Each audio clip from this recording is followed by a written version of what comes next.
justo a lo que temen los inversionistas es que con su mayoría calificada, Morena y sus aliados en el Congreso cambien las leyes a su antojo en cualquier momento y sobre todo que tengan al Poder Judicial totalmente cooptado, que lo tengan de su lado, que el Poder Judicial deje de ser el contrapeso para el que fue creado por la Constitución, un contrapeso que frene los excesos del poder presidencial, como lo es en todos los países democráticos del mundo. Los inversionistas están viendo los peligros de la reforma judicial del presidente López Obrador, están viendo que de entrada hay una falta de candados para los puestos más importantes del Poder Judicial. La reforma planteada por López Obrador contempla requisitos muy laxos.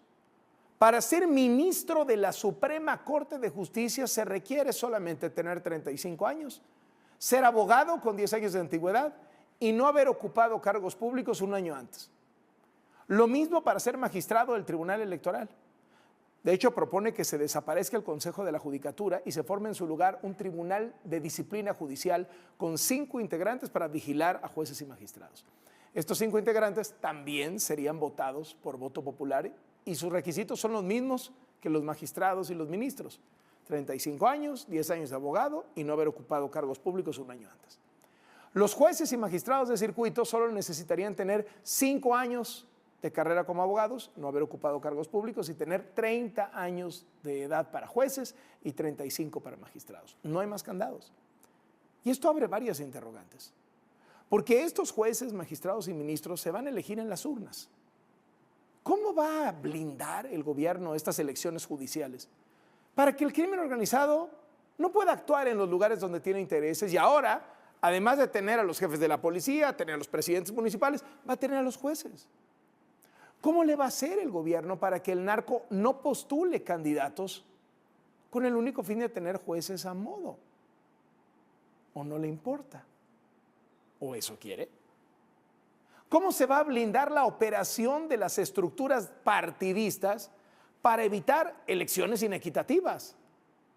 ¿No se ha dado cuenta el presidente que con estos cambios facilita que los grupos de interés más oscuros, de los que siempre habla y dice que quiere combatir, pues van a poder invertir dinero en las campañas de los jueces y comprar sus lealtades? Jueces, magistrados, ministros, les dan dinero para sus campañas, ganan, se las deben. Van a tener dueños, van a tener patrones. Exactamente lo que el presidente dice que no quiere, intereses sobre el Poder Judicial, es lo que casi garantiza esta reforma, que haya intereses sobre el Poder Judicial. O dice que no quiere, porque a lo mejor en el fondo lo que le gustaría es que todos fueran sus empleados, que hicieran lo que él, el presidente, les ordene. Por eso la elección por voto popular de los ministros de la Suprema Corte no se hace en casi ningún país del mundo, solo en Bolivia. De 193 países que integran la ONU, solo en uno se hace lo que el observador quiere que se haga en México, esto de elegir por voto popular a los ministros, magistrados, jueces. Y ese uno es Bolivia. Y además en Bolivia no ha funcionado.